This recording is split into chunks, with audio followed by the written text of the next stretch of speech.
ऐसा कहीं नहीं लिखा, किसी किताब में भी नहीं लिखा कि अगर पुरुषों के साथ पीड़ा हो तो महिलाओं को आगे नहीं आना चाहिए।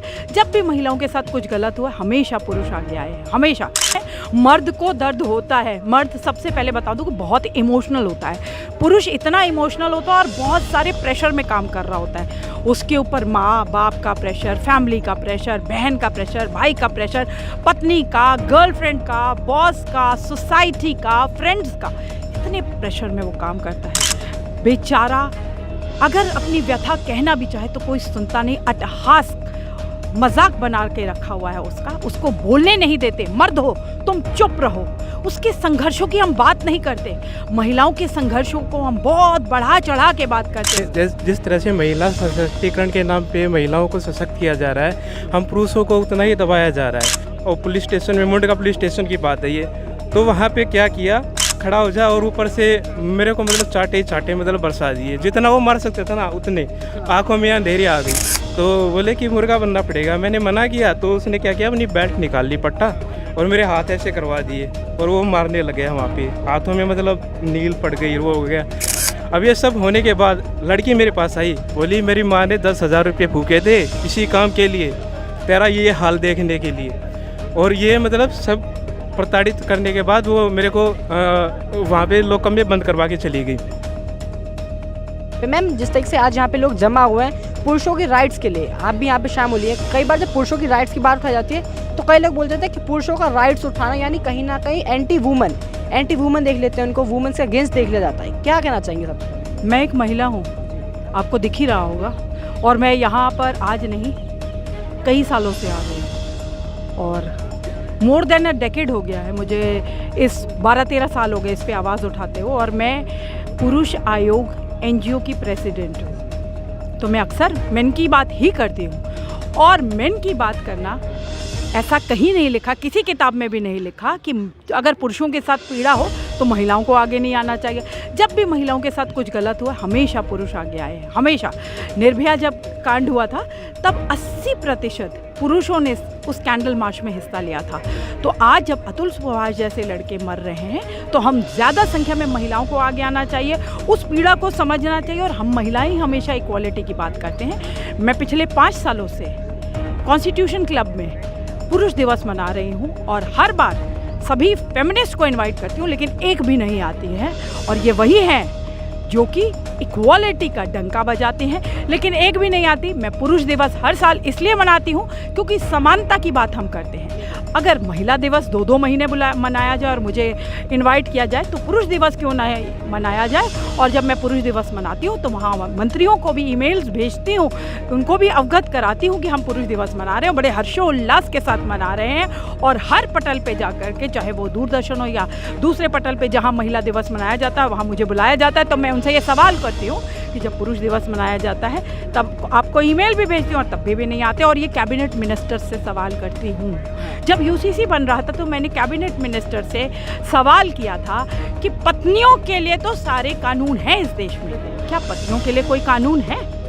तो ये अक्सर मैं इन सारी बहस में, डिस्कशंस में मीडिया के पार्टिसिपेट भी करती हूँ और हर जगह पे, हर प्लेटफॉर्म पे इस बात को डिस्कस करती हूँ। हाल में ही मैं मेट्रो में ट्रैवल कर रही थी, वहाँ मैंने बताया था कि यहाँ पर एक प्रोटेस्ट हो रहा है, जो वीडियो इतनी वायरल हो गई कि मुझे मीडिया हाउस से कॉल आने शुरू हो गए, नवभारत टाइम्स और दूसरे मीडिया हाउस से कॉल आए कि बधाई हो आपकी, तो वीडियो बहुत वायरल हो रही है जो आपने बनाई है अतुल सुभाष के लिए। मैंने कहा मैंने ये वीडियो सभी पुरुषों के लिए बनाई है जो मर रहे हैं, लेकिन अतुल सुभाष वो नाम है जिसने एक जन जागृति ला दी पूरे देश में, इसलिए हम रिलेट कर पा रहे हैं। मैं तो चाहूँगी कि मेरा भाई जो अतुल सुभाष है, जो जन जागृति लेके आया है, वो आगे बढ़ती रहे, वो बंद ना हो।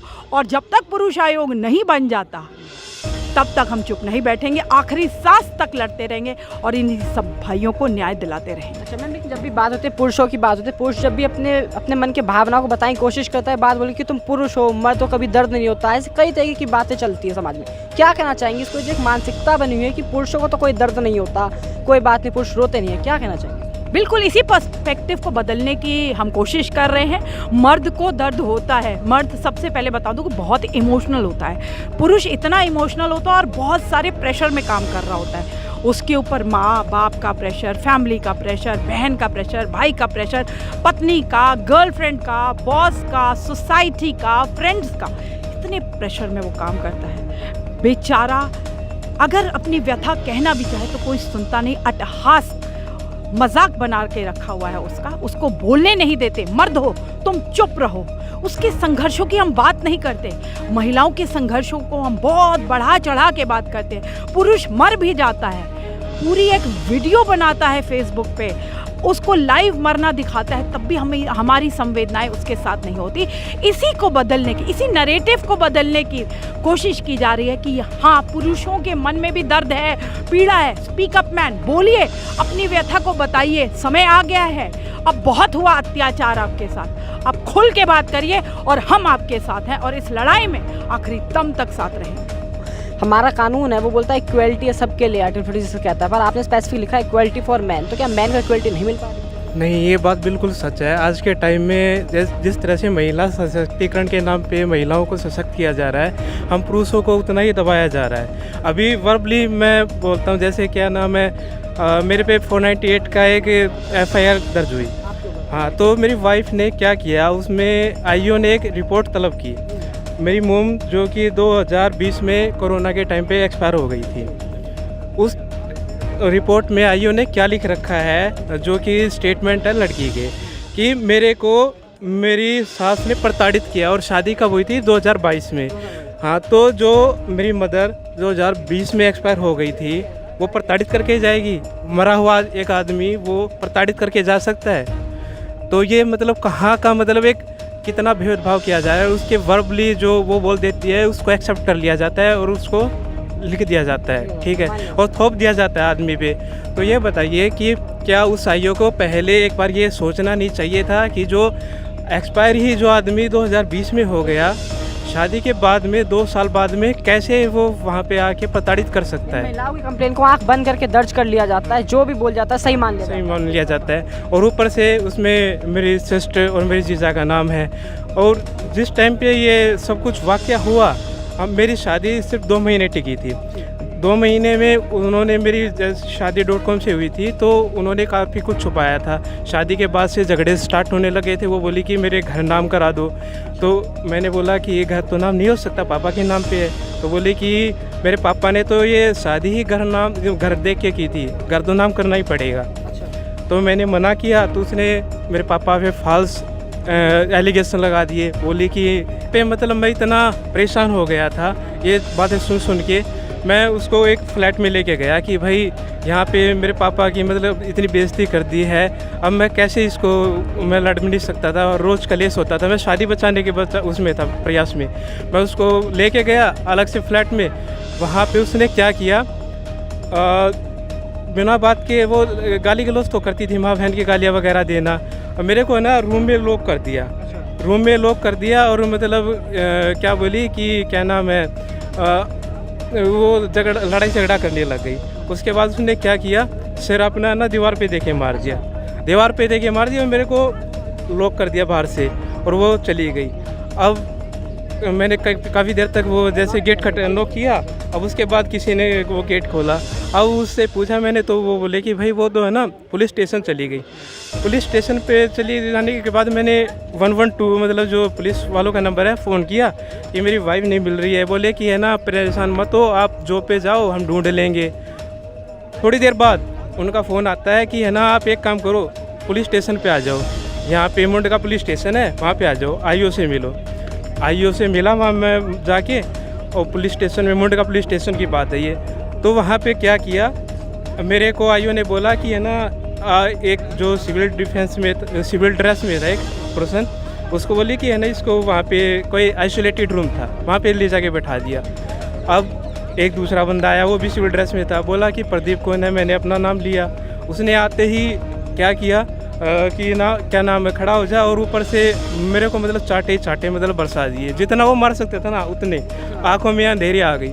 तो उसके बाद मेरे को पुश करता हुआ वो SHO का जो रीडर होता है वहाँ पे ले गया, बोला कि मुर्गा बन जा। और मैंने कहा सर ये तो मतलब आप अगेंस्ट कर रहे हो लोग के, क्योंकि प्रताड़ित नहीं कर सकते। तो बोले कि मुर्गा बनना पड़ेगा। मैंने मना किया तो उसने क्या किया, अपनी बेल्ट निकाल ली पट्टा और मेरे हाथ ऐसे करवा दिए और वो मारने लगे वहाँ पे। हाथों में मतलब नील पड़ गई, वो हो गया। उसके बाद उसका मन नहीं भरा, जो मेरी आईओ थी वो अपने रूम में मेरे को लेके गई और उसने वहाँ पर मुझे प्रताड़ित किया, मेरे को थप्पड़ मारे। अब ये सब होने के बाद लड़की मेरे पास आई, बोली मेरी माँ ने 10,000 रुपये फूके थे इसी काम के लिए, तेरा ये हाल देखने के लिए। और ये मतलब सब प्रताड़ित करने के बाद वो मेरे को वहाँ पे लोकम में बंद करवा के चली गई। आपका केस अभी तक चल रहा है यानी कोर्ट में? मेरा अभी चल रहा है। अब उसने डीवी डाल रखा है और 498 का है। 498 में मेरे मतलब पूरे परिवार को, मैं, मेरे पापा और सिस्टर और जो मेरे जीजा है उनको फंसा रखा है, अक्यूज बना रखा है। और मेरी सिस्टर का तो वो पूरा टाइम चल रहा था, उसमें मतलब 8 मंथ की जो प्रेगनेंसी थी उस टाइम पर, उसको भी नहीं बख्शा। वो तो मेंटेनेंस भी दे रहे हैं आप फिर अभी इस टाइम? नहीं, अभी मेरा अभी चल रहा है, डिसाइड होना आर्गूमेंट में लेवल पे है। और वो जॉब कर रही है और उसने, जैसे मैंने एविडेंस वहाँ पे लगाए हैं, तो उसने वो जितने भी इंस्टाग्राम पे जो उसमें डाल रखी थी वर्क प्लेस की सारी रील, वो मतलब डिलीट करके प्राइवेसी लगा दी है। मैं मतलब बहुत ज़्यादा सफ़र कर रहा हूँ, मेरे पापा है वो भी बहुत ज़्यादा सफ़र कर रहे हैं। क्या डिमांड क्या है, क्योंकि आप खुद इससे गुजर रहे हैं? हाँ, तो उसकी डिमांड बताता हूँ। ये बात है, वो मैंने सेल में जब हमारी डेट लगती थी तो आईओ ने बोला कि भाई एक काम करो, आप मतलब दोनों को साथ तो रहना नहीं है, तो केस को है ना म्यूचुअल डिवोर्स लेके ख़त्म करो। तो लड़की ने स्पष्ट ये कहा कि मेरे को म्यूचुअल डिवोर्स नहीं लेना, उसमें मेरे को क्या मिलेगा, क्या ना मेरे को इसके ऊपर केस ठोकना है और रुपये ऐठने। लड़की के वर्ड से? लड़की के वर्ड थे। और जो वुमेन सेल से हमारा मेडिएशन में गया, मेडिएशन वालों ने मेरे पे दबाव बनाया कि भाई 40 लाख रुपए दे दे, बात ख़त्म कर। 40 लाख रुपए तो तेरे को देने ही पड़ेंगे, नहीं तो FIR हो जाएगी, पूरा परिवार तेरा जेल में सड़ेगा, ये वगैरह। मैं इतना मेंटली हरासमेंट किया मेरा, मैं बहुत ज़्यादा सफ़र करने लगा था उस टाइम पे। बेसिकली चाह रहे हैं कि जेंडर न्यूट्रल लॉज बने यहाँ पे जो आप डिमांड है? इक्वलिटी बहुत ज़रूरी है, क्योंकि एक तरफा मतलब मैंने बताया ना कैसे कि एक लड़की के ने ये कह दिया कि मेरी मरी हुई सास वो मेरे को प्रताड़ित करती जा रही थी, वो भी दर्ज हो जाता है। तो इस केस का मतलब इस देश में क्या कर सकते हैं, हम सोच सकते हैं कि भाई कितना हमें बहुत ज़रूरत है, एक समान कानून होना चाहिए।